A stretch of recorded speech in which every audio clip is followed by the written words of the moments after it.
Welcome to season 2 of No Shelf Control, the podcast with books, booze, and banter, hosted by authors for readers. Because let's face it, we're all bookworms at heart. This season, we're chatting about book-to-screen adaptations and trending BookTok books. I'm Lindsey Sparks. And I'm Lindsey Pogue. Grab a beverage, kick back, and enjoy the show. Yay. I can't always get my mouth to work, even though my brain wants to work a little faster. So what can I say? Well, welcome to season 2, episode 22 of No Shelf Control, everybody. For this book adaptation episode, we read, which we talked about before, was not actually our first reverse harem, but it's like our first like legit paranormal reverse harem. Yeah. I mean, it's my first legit, like, 4 explicit. guys, 1 girl, explicit. Yeah. Paranormal. Paranormal. Yeah. Even though in this book it wasn't like she wasn't hooking up with all the guys at once. Yeah. In this book. And I guess, I mean, like, every reverse harem doesn't necessarily have to have like group sex, right? It's just like that there's one woman with lots of partners. I would guess. I don't know. I don't know. Like my first real legit, like, explicit. Yeah. Anyway. Yeah. And that book is Obsession by Meg Anne and K. Loraine, which we will talk obviously lots more about in the second half of the show. Yeah. But first, do you want to check in about the last episode? So, if you if you are listening or watching, and you notice the jump in the numbers from episode 20 to episode 22, or the fact that in episode 20 we mentioned that we were going to read and watch Harry Potter and the Sorcerer's Stone, the first Harry Potter book. We did all of that. We recorded our episode. We put our episode on the internet, and within like an hour we were called transphobic, and it really hurt my heart. And so we took it down because we didn't want either to have people perceive us as supporting anything. I mean, I don't know. It was just a bad situation. And well, we wanted to talk about an international phenomenon that like swept the entire globe. And what I feel is a really excellent example of an adaptation. And can we also just add, like, the whole highlight to all this is that I never was going to ever read or watch these movies or watch the movies or read the books. And I did for the podcast. Yeah. So it was going to be really fun to talk about. But I will say that when we did take down the episode, but on my Facebook page, my author Facebook page, and then also in my Discord, I did post like a recap. Yeah, kind of like a recap, and I just did a really quick, like, my thoughts, and a lot of people are chiming in and telling me to keep reading and all this stuff. So anyways, if you guys are interested at all, you can go to either my author Facebook page, or you can go to my Discord, and you can chime in and give me your thoughts, and you can hear my thoughts. So anyway, there you have it. Yeah. So anyway, what are you drinking? Actually, I just have water, but I told Dennis, okay, so I just have water because we also announced last time. Oh, shoot. Yeah, you should know. Yeah. So I'm having another baby. Did announce that last time. I'm having another baby, so I will be drinking probably just water for the next 5.5 months. So I have been also drinking water and tea. But I was telling Dennis, my husband, that I was like, oh man, we can't change the name of the podcast, so I better step up my game. Like, I got to do something. So I'll be back. I will be back. Yeah. So anyways, I will bring something to the next recording. I will rally, and we will have some wine. Maybe I'll have some red wine in honor of you. Yeah. Pour a drink out for me. Yeah. So anyways, so you did miss that as well because we took that episode down. Surprise. Yay. Anyway, sorry. So yeah, I'm drinking water, and you are drinking also water? Also water, just water. Yeah. I feel like I was smart. I know we were, especially when we were doing, when we were still recording Read by the Author, when we were reading World After, we were like constantly, both of us were like, I just ate dinner and I'm really full. I purposely, I was like, I want to get seconds, but I know I'm recording after this. I'm not going to eat anymore. That is so funny. I did the same thing. I did the same exact thing. I made my favorite potato soup, and I was like, only one bowl, Lindsey, only one bowl, because you have to go in half an hour and you don't want to be burping all up in your microphone. Yeah, pretty much. So anyway, that's so funny. We learned our lesson. We did. I mean, hopefully. Yeah. Yeah. So what have you been working on? I've been working on besides making potato soup. So a lot of like businessy side stuff I was telling Lindsey about earlier that I won't go into, but you know, if anything really ever happened to me, stuff. Yeah, like if anything ever happened to me, my husband would not know anything about my business, how it works, where to find any information, nothing. So I've been working on getting like this whole manual thing together, and it does feel like a manual. All the contracts that he needs to know about, like all the logins. I mean, he has no clue about anything. So anyway, so I've been working on that, but one of the really fun things that I actually got to do this week was so Land of Fury came out last Tuesday, right? Yeah, I think last Tuesday. And that's the last book in that trilogy. This is this is the last book in the Ruinlands series for now, and it is my like Viking-esque take on Snow White and the Huntsman. It's really fun. And so that came out last Tuesday, and so I got Dennis and I spent like almost all day on Monday getting all of my packages ready for Patreon people. And Dennis has never helped me before, but I was like, can you help me please? Because it's so much to do, you know? Yeah. Like, because I have like all my little goodies that I put in there, and then I wrap everything and all the stuff. And so Dennis was like, sure, I'll help you. So he was so excited about it. But anyway, so we sat down, and I just want everybody to know who's a Patreon who got wrapped paperbacks. Dennis did all the wrapping, and he is a perfectionist. He probably used a lot of tape. I am so messy when I do it. I'm just like, I just don't have the patience. Yeah. But he's just like, everything is perfectly cut to size. Like he's just so in it to win it. And he goes at his pace. You know, he, like I said, he is a mechanic. He's a perfectionist. Like he has all his tools in a row. Anyway, yeah. So it was really fun though to work on that with him. And he would, whenever I would forget to do something, which is also great to have somebody checking you to make sure that you're doing what you want to do for each person, you know, he'd be like, rejected. He would push it back. He was your quality control. I was like, what'd I do wrong on this one? He goes, well, you didn't sign that page. I'm like, damn it.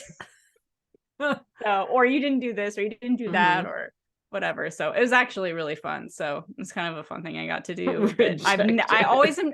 Well, you know, I'm always doing it by myself. And so I just all day I'm just sitting there like, and it's, I mean, you can listen to a book or music or whatever, but it's different when you have somebody there who's laughing with you and rejecting your rejecting. You know, I told Dennis, so I guess it kind of goes with all the Patreon people and the readers and everybody being so awesome, is so during the release, some of the readers were talking about how, oh my God, like the book's so good, you're so cool, you're awesome, all this stuff. And I was like, you know, next time my husband's glaring at me, I would be like, you know, I'm really cool and I'm really awesome, and people think I'm cool and awesome with me right now. And so it was funny because like I was joking with him and I told him about it, and then the next day he brought me a bouquet of flowers, and he was like, I was like, oh, what is this for? And he goes, well, now I have to contend with all your readers, otherwise you're gonna like leave me. So it was super cute. So anyways, it's been kind of fun for this release to just like spend more time with him and him be more a part of it, you know. So anyway, otherwise I'm not really doing a lot. I'm still doing a lot of research for Skies of Fire and getting stuff together to release for Patreon people, because they're gonna get to see the whole behind the scenes stuff. But yeah, nothing super crazy. Just Yeah. kind of having an up and down week as far as like routines are all over the place. Yeah. So, how about you? I wrote my Patreon stories for the middle of the month. So that feels good to have that done. And I outlined the 6th book in the Atlantis Legacy, which is the last book. I mean, it's so hard to say like it's the last book because then it connects to another series that's going to continue a lot of the characters' storylines and like, But like not, it's like more of a spinoff though, right? yeah, it's more of a spinoff, but it's like, I'm excited for this one to be done because it's like everything is coming together now. So it's like this one will be done. I have a serial that I have one more episode to write in Patreon that then once it's done, I'm going to take it out of Patreon and it's going to be like the connecting bridge that carries people from Atlantis Legacy to All World Online and makes it really obvious that these two series are related. And so that's going to be really fun to like finally, because there's so many people who are like, I didn't know that was related. I've had people who like my like hardcore reader fans who have read both and they're like, I didn't realize All World Online was, like in the same world as Atlantis Legacy. And it's like there's like very loose little hints in the first book. Well, the only All World Online book that's out there, but like, I feel like if you look for them, you'll see them. But this makes it really obvious that they're connected. So I'm excited to like finally be able to like officially put those things together and be like, Nice. see, it works. So yeah. But other than that, I've been messing with some AI art stuff. Messing with Midjourney, creating some new covers for my serials. I still am I'm too like skittish about like the copyright situation with AI created images to consider using one for like an actual book cover on a retailer. But I'm really excited with some of the stuff I've come up with for the serial covers, which is, I know I already showed LP, but I have like a really pretty, yeah, it's really fun cover that I did really for the last Vampire Queen, which I'm really excited about. It's very like on trend for like fantasy romance cover styles. So it's pretty cool. And then I was working on today, after I finished my stories for Patreon, I was working on a new cover for the Nick Chronicles, which is the male lead POV, like alternate POV for the Cat de Bois Chronicles, which is my urban fantasy series. Excuse me, question. Yes. So are you taking every chapter that she had and just turning it on its head and it's him? Kind of, if he's like present. Right. And then if not, you're filling in the gaps. Yeah. And then like when she's off on her own, I have other stuff like there's things that he does that are not chapters in like Inkwitch.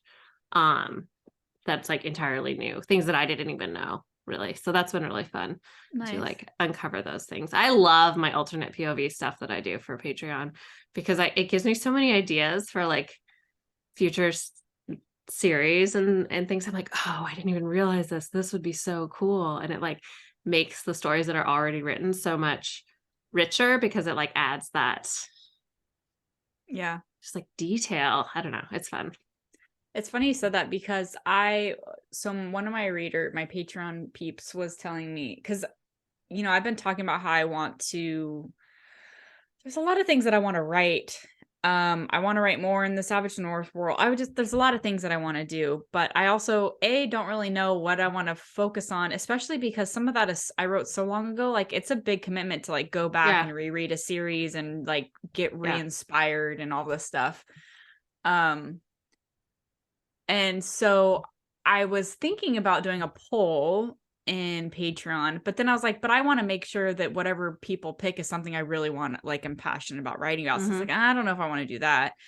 But it was interesting because she put it in a perspective that for me helps me kind of reorganize things in my brain. And it's like, I don't have to write. Like, even if I have these things that I want to do, doesn't mean I have to write like whole series about them. Yeah, like, no.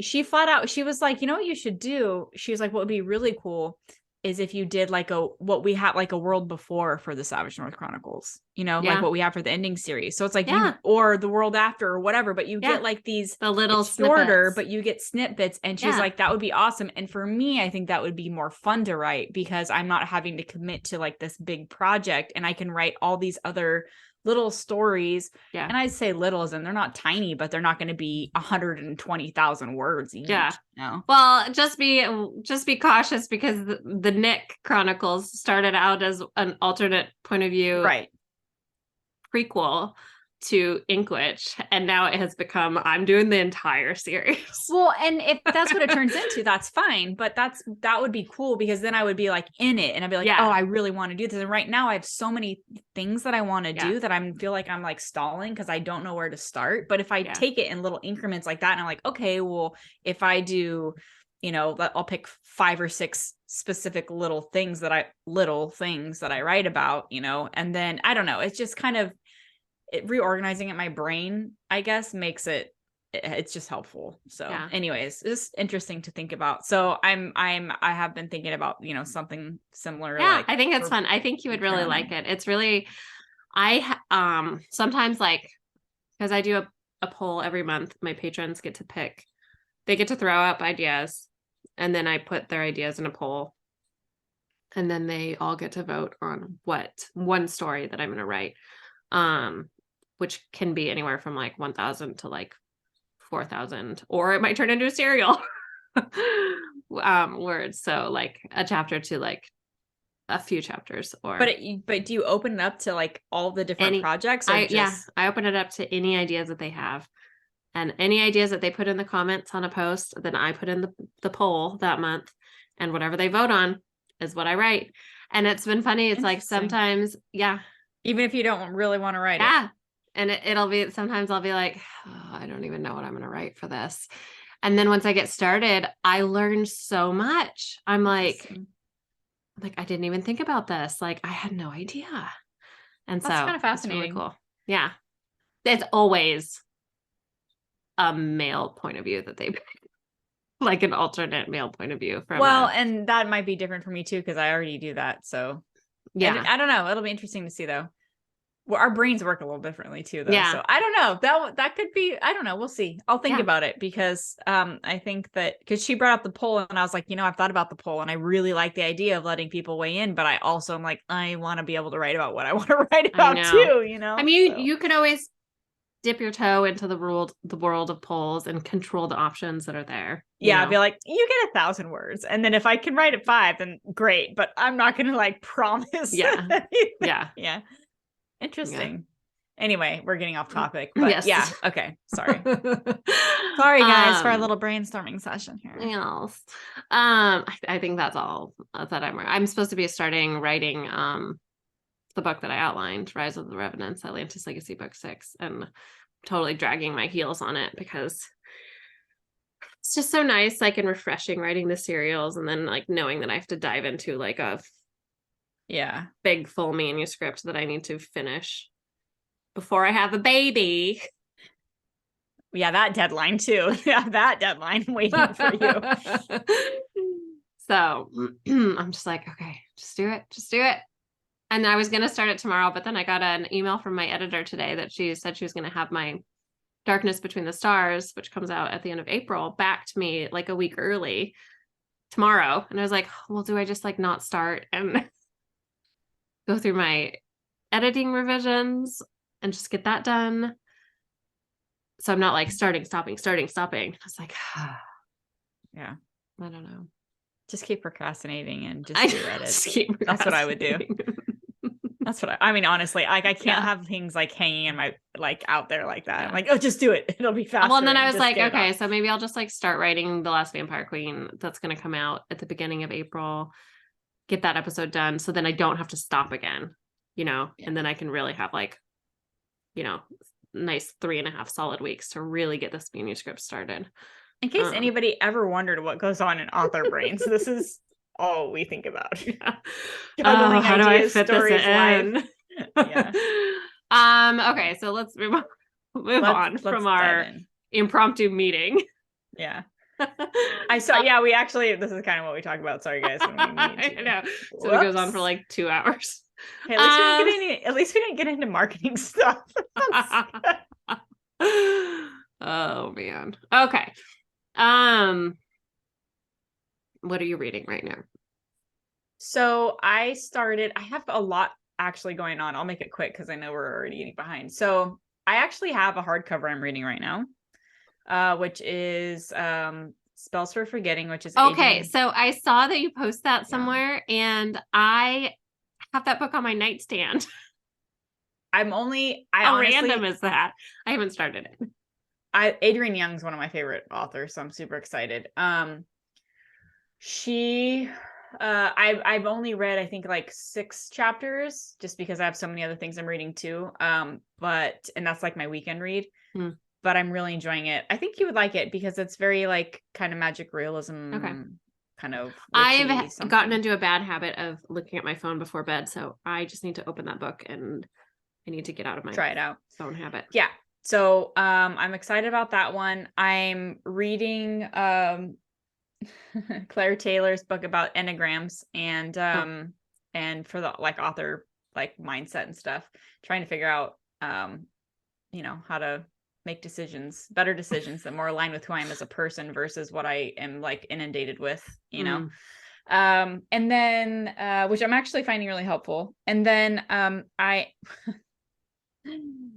for my audiobook, we're going to talk about this later, but I'm actually just finished book 2 in this series. I'm reading it right now. I just finished that audiobook, so we can talk about that later. That's hilarious. What about you? I am listening to book 2. Yeah. I don't know, on like chapter 6 or something. But yeah, I just got in like a podcast thing this week. And I didn't want to get too far ahead because last time I did that, I felt like I was like, I don't know what happened in which book. Oh yeah. Yeah. So. Hopefully I don't have that problem tonight because I finished book 2 yesterday. Oh, that's so funny. Yeah. But other than that, I think that's all I'm reading. Sorry, I'm yawning. Sorry. I will start Spells for Forgetting. Yeah. It's on my nightstand. I feel inspired. I need to break my phone habit. I end up staying up later than I want to. Like looking at my phone with one eye to like focus. So yeah. I don't know why I do that. Yeah. It's not anything interesting. So yeah, that's it for me. Okay. Should we dive into Let's dive in the book. All right. Spoiler. Warning. Yeah. Wee. And probably explicit content. So and also, yeah, I'll just put the E on this episode. All right, here's the description for Obsession.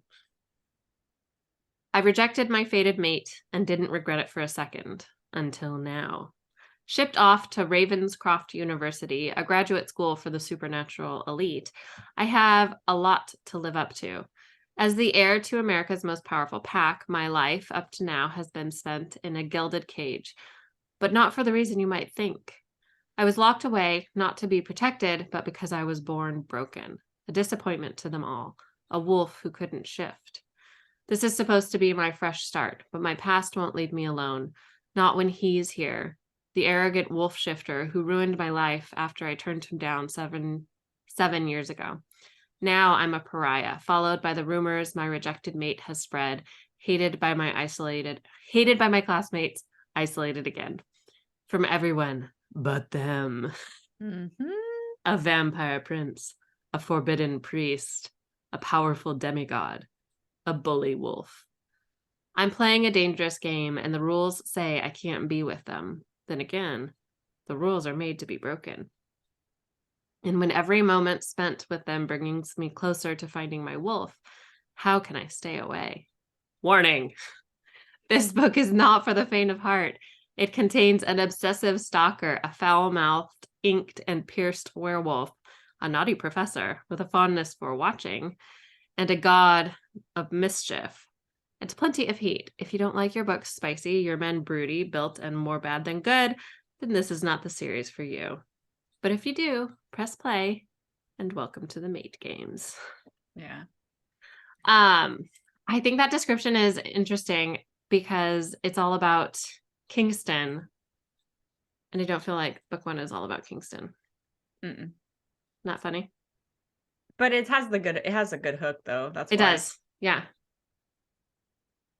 Okay, where do you want to start? Let's pack it. Okay, so let's start with format. What format did you read? I think I already know. Well, since we found this because I was stalking a narrator, I listened to it. I also listened to it. And I will say that the audiobook is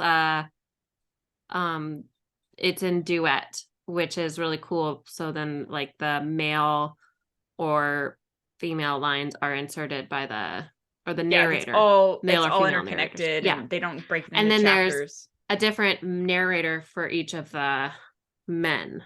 Mm-hmm. Of which there are 4. Yeah. So that was really cool. I really enjoyed that. I totally feel like, and I'm curious to hear what you say, the narrator for Alec was like trying to sound like Chris Hemsworth. Yes. Yes. It was like spot on. Yeah. For sure. Like, wow, you're really bringing your Thor vibes. Yeah. Yeah. I wonder what he sounds like in other books, if that's what he sounds like, or if he was just really good at doing like the impersonation. I don't think that's what he sounds like. I feel like I've heard him in other romances. I don't think that's what he sounds like. But but yeah, they all definitely brought it. Even the guy who does Caleb, who I think is amazing. Oh. That's not his accent. I think he's American. Really? So, I think. I might be wrong, but I think. Because he's Irish. I could be wrong. He does a lot of American accents. We'll just put it that way. Interesting. And okay. What I've heard him in. So, and then the female narrator was also awesome enough that I want to reach out to her to see if she's interested in my reverse harem when it comes out of Patreon. Yeah. So I really liked her. And I don't have her name in front of me. Hold on. Stella Hunter. Okay, so what did you think of the story overall? I thought it was really intriguing. There's a couple, I know there's some things you're going to ask later, so I won't go into them, but I think that I thought it was really interesting to pit all the paranormal, like they have someone from every essentially like little paranormal silo, you know? Mm-hmm. And I kind of like that about it. I think it's a really smart way to get away with the reverse harem because you have her as a wolf who has to mate to a wolf, but then you talk about like Caleb talks about a curse and that them being fated in some way. And then I don't really understand the whole Alec thing, but he's a god, so like whatever. And then same with Thorn. I don't really know his deal, but he's a vampire, so like Prince, a vampire heir or something. Yeah, so I don't know. It's just, and the way they make it so that all the guys, like we were talking about, it's not like she's just with all the guys all the time. It's not like that. So the authors did a really good job of like finding reasons to get the other guys out of the picture so that she's stuck with somebody and in a situation where it makes sense for her to be with that person. Yeah. Which I thought was pretty well done.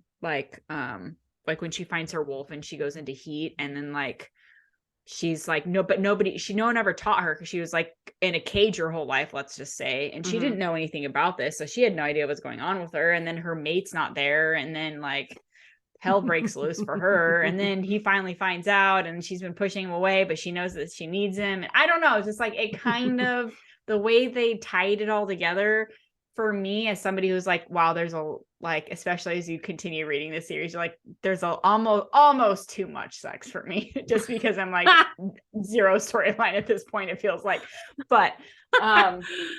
But in the first book, I think they do a really good job of kind of weaving all of the different storylines and the characters together and stuff. Yeah. But Yeah. I've only really haven't read any, so maybe I didn't really know what to expect. I don't know. I've read a few paranormal reverse harems, and I would definitely put this up there with like my favorites. Like maybe my favorite that I've read. So I felt like there's one thing about the book that I did not love. But it was like kind of a minor element. But like in terms of all the like mythology and reverse harem aspects and like the relationships and stuff like that, I thought that all worked really well. And I liked that all the guys were like very different. I thought that was good. They had very different personalities. Very different, yeah. Yeah. And so that I felt like that worked really well. Yeah. So does this make you want, well, never mind. I'll save that for the end. What did you think of like the academy aspect? It felt really unrealistic to me, to be honest. That was the part that I didn't love. Yeah, that was like, for me too. I kept thinking like they're like 23, like. Well, and then they make it a point in the second one. They remind you that it's like a graduate school, but still, it's like it felt very. I feel like high they could have. Like, I feel like they could have. I feel like there was something like a ball they could have done to elevate it just a little bit. Yeah. Oh yeah, and that for me was just like it's like a dance. It's a dance. Yeah. No. I agree. That the whole time too. I was thinking that I was like, they're at a school. This is silly, and they're paranormal. I know. So it's like they're all having sex all the time, and like or close to it. Okay, they're not really all having sex all the time, but you know what I mean. Like I'm just like they're not, like they could have put it in a different setting. I think it would have still worked fine. You know. Yeah, it didn't. Need to be like a school. Yeah, that's the part where I was like, are you just trying to appeal to the academy people who like I don't know, are all about, I don't know. I was like, I don't need this part. Yeah. But at least it's not very big. It's not a very big part. Like it's not talked about a ton other than like there's like a headmaster or headmistress and you know. Okay, that was one of the questions that I wanted to ask you. And I'm not giving anything away because nothing has been brought up about this in the second book or anything, but do you get like villainous vibes from the headmistress at all? I don't know. I'm really curious about her. I am too. I'm like she's the most powerful being in the entire world on this plane of existence or something. Well, and then she keeps like having secret conversations with Sunday and I'm like, is it because she doesn't want people to know that she's giving her this like this tonic thing for her suppressant or what? I don't know. Like I'm getting I don't know the answer, but I'm just telling you something's ringing in my watch. Is gonna be absolutely nothing, but well, I'm curious to find out. Yeah, me too. There's definitely, they did a good job at hinting at like bigger things to come. Like there's a bigger.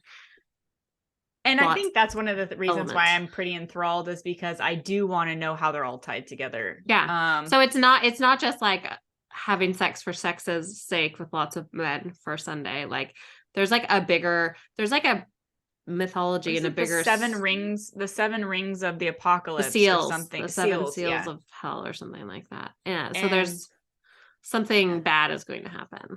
And they don't know what's going to cause them, but the more that she's with the guys, the more the ring or the seals rings must be very supernatural.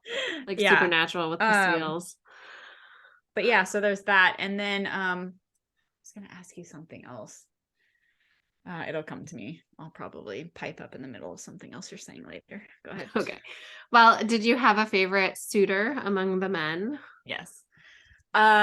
So we have, let's just like define them really quickly. So we have Noah Blackthorn, who he's the vampire prince. He's the vampire prince or vampire heir. I don't know if he's actually a prince or if he's just the heir to the like Blackthorn family. British vampirism. And that's LP's the narrator crush. And then there's Caleb, who is an Irish vampire priest. Vampire priest, And he has like a very masochistic And can we say virgin vampire virgin priest? priest. Yeah. And who's super hot and strangely experienced Yeah. with certain things. I guess he has lived for a long time. I don't know. And then there's Alec, who's the very he's like a Norse Viking god. Yeah, and we kind of find out, I think it's toward the end of the first book, that he's more like he's like a Loki. He's like a god of mischief. He's a mischief. Yeah. Yeah. Which is funny that he sounds like Thor. Exactly like Thor. And I was like, why didn't they go for like a Tom Hiddleston? Yeah. Yeah. Yeah. When he's like breaks his cup or throws his cup on the floor or something. And then and then there's Kingston, and he is like he's her moody maiden wolf. werewolf. Yeah. Yeah. He is my least favorite, I think. Well, and it's funny you say that, because I honestly, her attitude with him in the first book, like, he was one of my favorite, because I wanted, like, I felt like she's really bitch to him, actually. Yeah. And I don't know why, but I was kind of like, dude, like, yeah, sling it back at her. Like, I don't know what it was, but there was just something about him that I kind of felt bad for him, because I think it's because they did a really good job of he clearly was hurt that she rejected him, even though he never understood why. And so I kind of like get it, but but then he acted, I mean, I think the thing I don't like about him is like so then his reaction to her rejecting him, even if he doesn't know why, when they're 16 years old, is then to like talk a ton of shit about her behind her back for 7 years. Which is funny, because she says that, and then like in the beginning, and that's why she hates him, and then she references that like he was always like mean to her or hated her, but like they were never really talk about that again, actually, which is really interesting. So but no, I totally agree. And the more, I didn't really really like him until I started reading more and seeing their interaction, and then she just started pissing me off. And so then I was like, dude, he literally is your mate, so you need to like figure this out or whatever, I don't know, she was just being silly. But I honestly think like my least favorite, I think, is Alec at this point, because Alec is a close second, because he's just, I don't know, I've never been like a big Thor person. Well, I've always been much more of a Loki person. And it's like, so far he doesn't have a huge connection to her. He doesn't have a huge other than he feels feelings. Yeah. Other than he says that they're fated, but we don't really get a sense of that. Yeah. But my absolute favorite is Caleb, actually, strangely. I'm the same. I love him. He intrigues the hell out of me. So complicated, and like 100%. His like, oh my God, he's like so conflicted over well, he's a virgin and a priest, and he's lusting over this chick who he is actually sworn not to be with because of the curse. Yeah. Because he knows what's going on with the 7 seals, and he can't stay away, and it's fascinating. Oh my gosh. And like there's like this sex club that they go to. What is it called? I don't know what it's called, but yeah, and it has like these magical rooms that like adapt to whatever your needs are or something. Anyway, so Noah, who is her vampire guy, who's like, he's like the main love interest for book 1. So they go there a lot, and there's like a viewing room. Yeah. Because she's like, apparently her secret desire is exhibitionism. But there's a viewing room, and Caleb is in there all the time, and she can like see the outline of him, and he's just like, but let's be clear, taking care of business while they're taking care of business. Yeah, he only comes when she's there, because that's all he can like. So he has the succubus let him know when they're there. Yeah. So then he can come and watch them. Yeah. Yeah. It's fast. It's actually really fast. And then he goes and beats himself up, like physically, like he like flogs himself. Yeah. I don't know. It's really fascinating. And he's also her teacher. So it's all very interesting. And like you said, it's very dark and twisted, and I really like it. He punishes her with a sexy spanking. Oh, yeah. That's funny. It's so funny. So I will say, like, I know we're going to talk later about like, are we going to keep reading this series? And I need to understand what's happening. So I definitely am going to finish. I finished, like I said, I finished the second book. I think I am going to take a break though, just because now it's like in the second book, like sex is fun and it's kinky and I enjoy listening to it or whatever, especially like when you're at home alone, you're like, oh my God, like if my husband walked in right now, he knew what I was listening to. This is so awkward.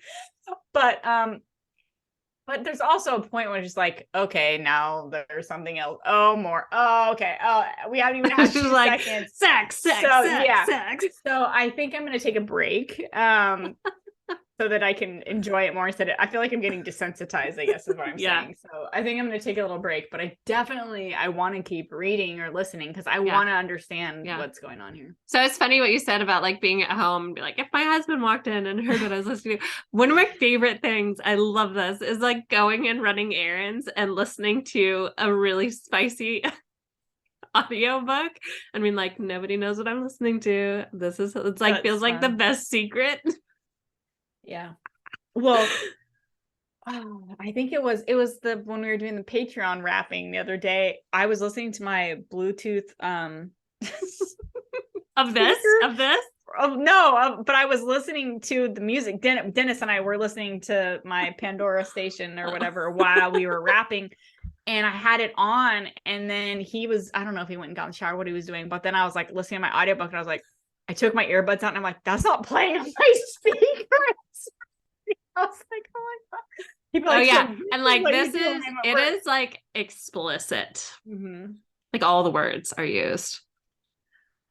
In the first book, she sleeps with Kingston, right? No, it's at the beginning of the second book. Oh shit. Okay. Never mind. It's okay. Anyway, that I really was glad that finally happened. I think because I was getting so angry.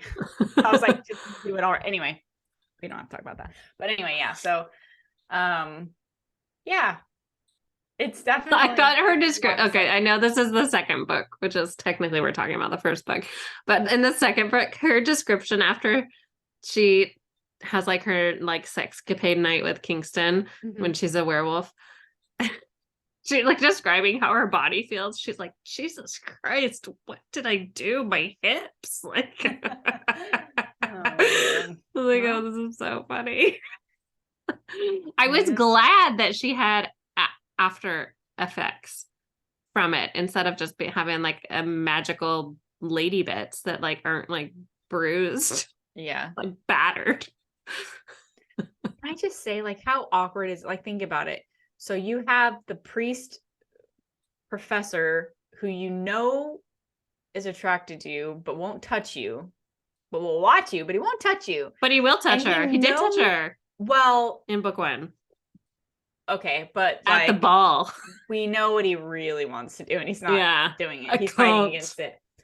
But like, we know how she knows how he feels about her, and then like he's taking care of her in Kingston while they're like doing the rutting thing because of the whole heat thing. And so I'm just sitting there going, how fucking crazy is that? Like, I was just putting myself in that position. I'm like, oh, this really hot priest who I want to screw is bringing me food because he knows we're exhausted from having sex for 17 hours. Like, okay, thank you. Oh, I'm just like, oh my God. Like it's like tantalizing, but it's also like, oh my God, this is also like a lot of sex. Yeah.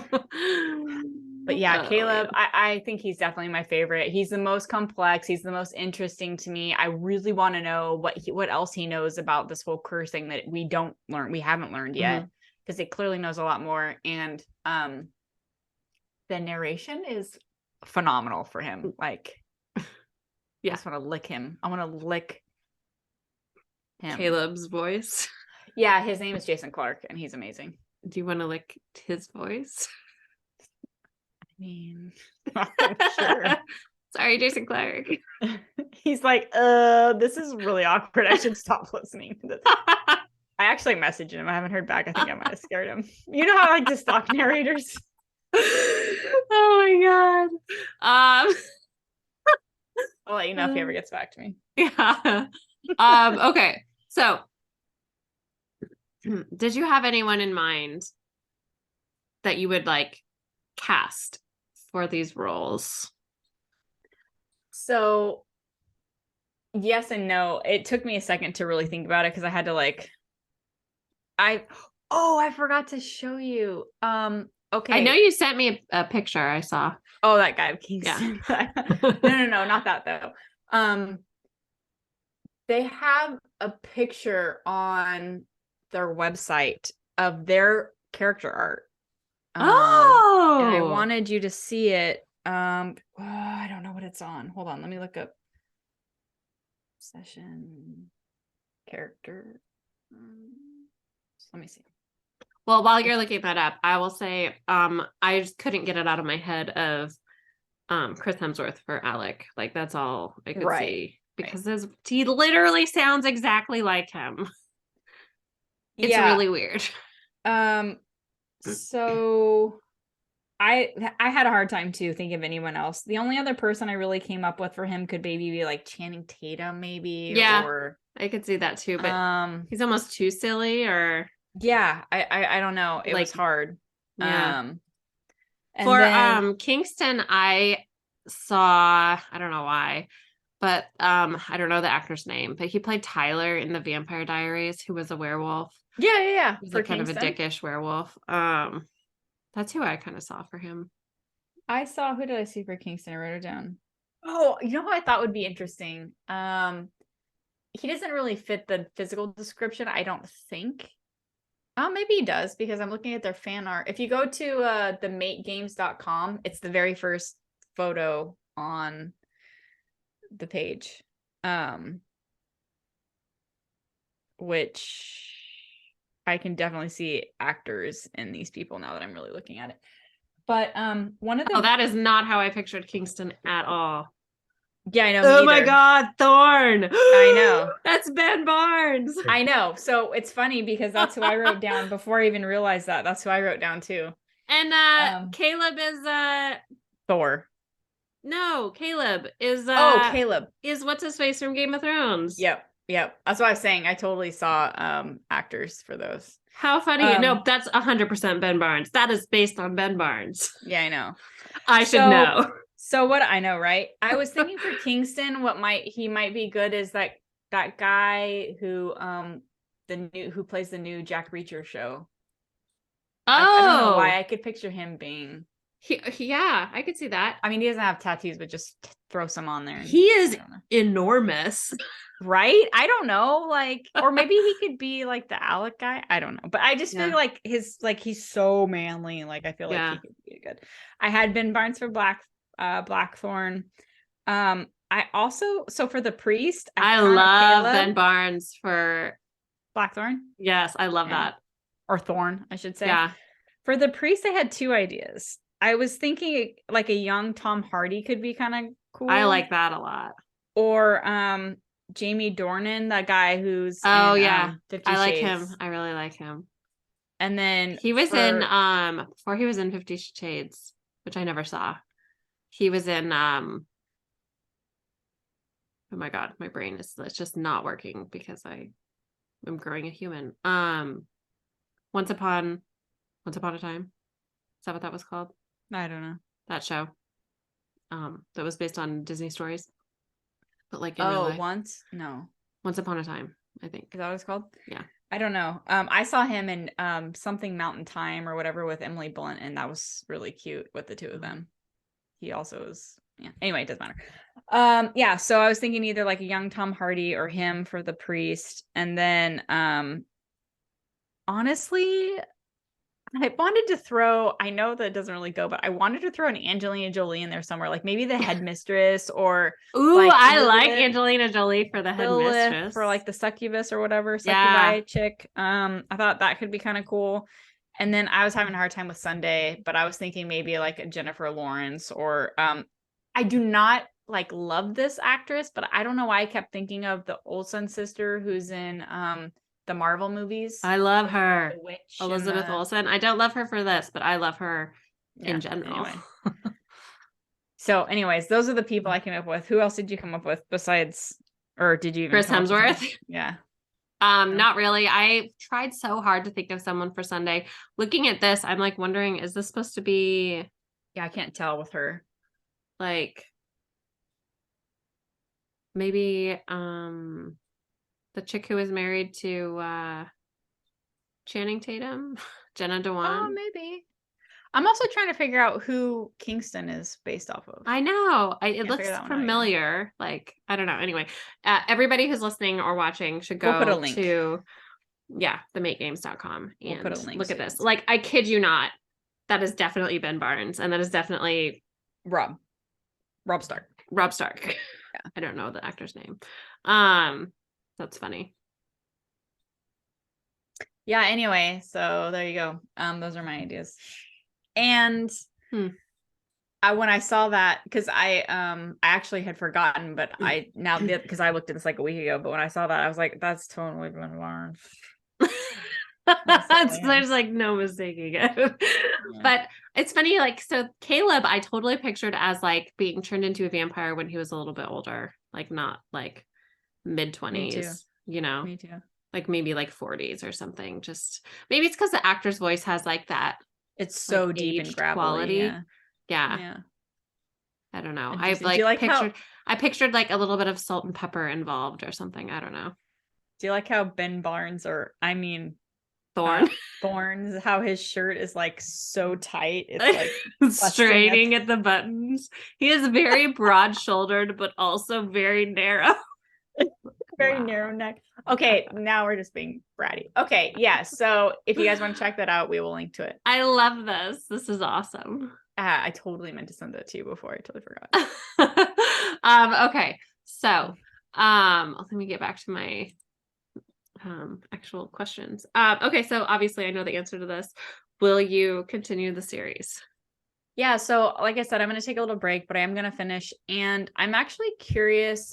I'm interested to see how it all ends because there's 4 books, right? One for each guy. There's 4 books, but it looks like, from what I can tell, there's a bunch of different series within the same series. And so like this is the war story, and the next one is Pestilence. So interesting. I did not realize that. Yeah, so I'm like, I don't know how they're gonna do this. I'm glad you pointed that out, because I was really confused when I was looking at the book's product page, and it was like the Make Games War, and I was like, what is going on? Like, I'm really confused about what the series is. I think the next set is different character. I might be wrong, but I think the next set is also different characters. So the Pestilence is going to be different characters, and I'm assuming the same world, part of maybe the same apocalyptic whatever. I don't know. I have no idea. So like I said, I am curious to kind of see how they're going to do this, because there's a lot of prophecy and curse and like paranormal aspect to it that hasn't really been like explained yet. So also her roommate is a great character. Oh yeah, I wanted to bring her up too. Yeah. I can't remember what her name is, but she is an excellent character. Very much like she's a witch. She's a witch. She's like definitely, she's not interested in men, which is great because there's so much penis. Yeah. And so, but she's like the great, like snarky, like sassy. Yeah, she takes care of her and she helps her out, and she's supportive, and especially because in the very beginning, well, from the description, she's Sunday is not treated well in general, and so she goes to this, when she finally goes to the school, which again we're like, oh, okay, it's a school, but she goes to the school, and like she finally feels at home because she finally has friends and people who care about her. So yeah, it's nice that she has a little bestie. Yeah, and it was fun to see like the roommate. I wish I could remember her name. It's so much easier to remember names when I'm reading an actual eyes. Yep. Yeah, because now you can't picture the names. Yep, I know. But she like just makes a snap decision. She's like, I like you, like even though she had heard so many bad things from Kingston and rumors and stuff about Sunday, and she was just like, I like you. Can I just say, I think I still, like, I'm only finally, after finishing the second book, I'm finally, like, able to process this more quickly. whenever she's like chapter 4 Sunday, I'm sitting there going, I have to tell myself it's not a day Not of the the week. day. It's not a timestamp. It is her name. Like, it is taking me so long to like ignore it, you know, and just like keep going. Oh my God. Oh, that's so funny. Okay, so are you interested in, does this book make you interested in more reverse harem books? I mean, I definitely would be, I would like something to compare it to, you know, just to. Well, you're going to be forced to read The Last Vampire Queen, so. True. Yeah. So yeah, I mean, I'm not opposed to it by any means, but you know, I just don't read a lot of paranormal stuff in general, I know. you know, but I guess it doesn't always have to be that way. But I think I do like that element in this situation because it makes it seem a little bit more plausible, which is still silly and ridiculous. But for me, it's like, it's not, I don't know. Yeah, it doesn't matter. But I definitely would be open to reading more. Because we did talk about, you know, we read one of K. Webster's, but it wasn't quite so like, it kind of was. The three brothers, they didn't all, you know, they weren't all with her at the same time. And she, in all honesty, she didn't even know they were all triplets. So she had no idea. But as the series progresses, she does know, and she uses it to her advantage and stuff, right? So, I mean, that was really interesting. But that's like, there's not a lot. That's not how all the reverse harems are not like that when you have the triplets, you know. But yeah, no, I would be interested definitely in checking them out. And, you know, obviously, I want to read The Last Vampire Queen. I'm excited. I also have a question about that. So because obviously you know what you've written. So how do you compare it to this on like the spice level? I think The Last Vampire Queen is spicier. Really? Yeah. Well, she is, by the end of season 1, she has 3 official members of her harem. And she has to commune with them, have communions with them together to maintain her strength and power. She feeds off of them. That's where her power comes from. So that makes sense. Yeah.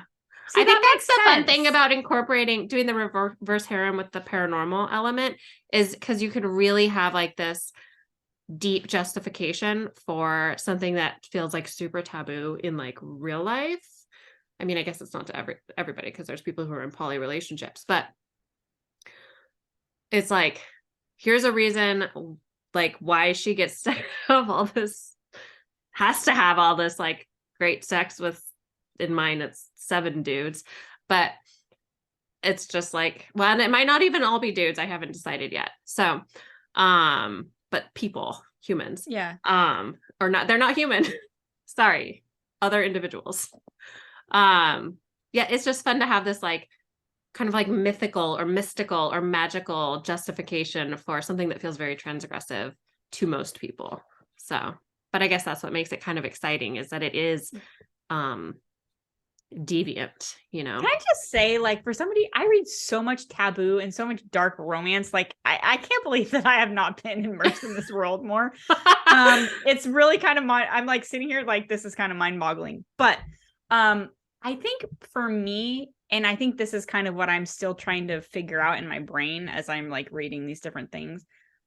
I think for me, one of the reasons why I think that I would be more apt to read it if it was like a paranormal versus just a contemporary, because to me there has to be a justification, and the only reason why I say that is not because I don't think that women should, you know, has nothing to do with that, but for a story wise, for me, there's no story unless there's like a reason. Do you know what I mean? Like, I don't know if that makes sense. Yeah, no, I get it. Me, the part of me is like, if I want to watch porn, I'll go watch porn. I'm not going to like, I don't want to just listen to, like, I'm listening to a book because I want to hear a story. Yeah.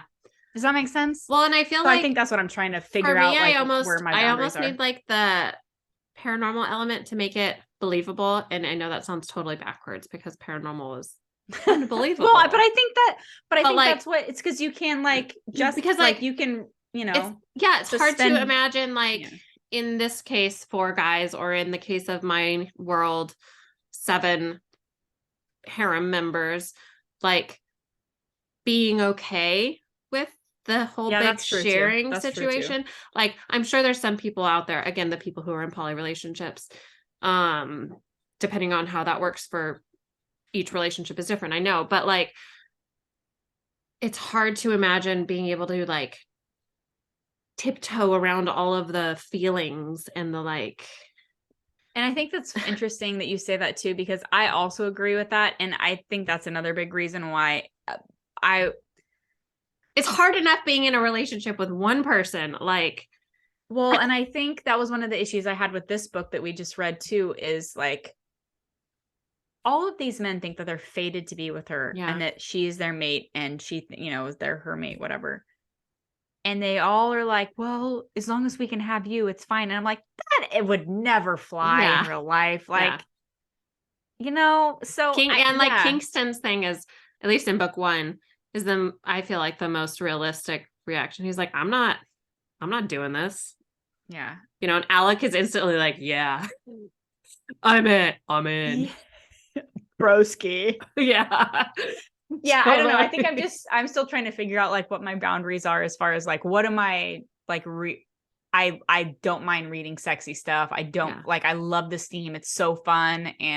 But like, at what point am I just like, might as well just go watch porn at this point. Like, do I want the porn or do I want the storyline? A little bit of storyline, Yeah. So, and I think when you like throw in like the paranormal or supernatural world or like supernatural beings, you can kind of get around that whole like well, you're already suspending belief, right? Yeah. You're already like, so it's like, well, they're not human, so they have like a totally different culture, and like this is normal for them. Then like maybe it's like in this they talk about how the Fae do it a lot, the whole harem thing, but not necessarily the vampires and the shifters and the demigods and stuff. But the Fae, apparently, it's all the rage with the Fae, the harems.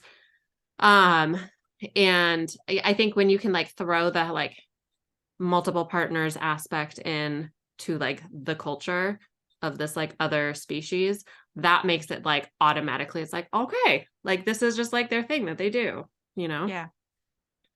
I don't know. I'm fascinated. Like I do want to like read more and figure out where I stand on this and because I am enjoying it and I think it's fun. And like I said, though, I do need to take a break because just at some point I just need some like legit storyline going too. So I don't know. I don't know. Yeah. I'm just, cruising through to see what I like. I can totally see why people devour this stuff though. Like, who wouldn't want to be lost in this world forever? Yeah.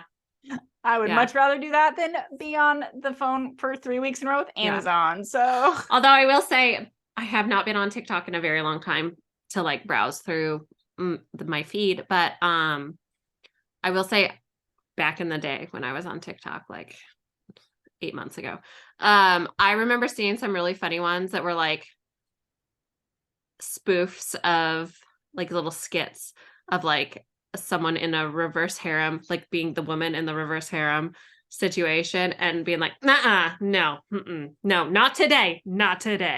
Like having like the guys coming at you like, no, that's hilarious. I need a break. That's so funny. I mean, in real life, I feel like that would be legit, right? It's like, dude, back up. Yeah, honey, I need I'm going to go take a bath alone. I need some me time. I know. Nobody's touching me right now. Oh, to have such problems. Oh man. Okay, so do you have any final thoughts that you want to share?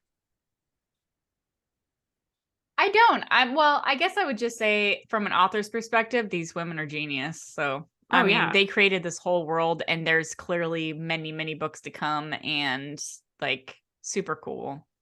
Really fun. And very I can see why it's so popular. And to get such an amazing cast of narrators. Yeah. Oh, I'm like so jealous. Yeah. So agreed. Anyways. Yep. Well, thank you for listening, everyone. Don't forget to check out the show notes for this episode's links, especially the link to the illustration that has Ben Barnes as Thorn.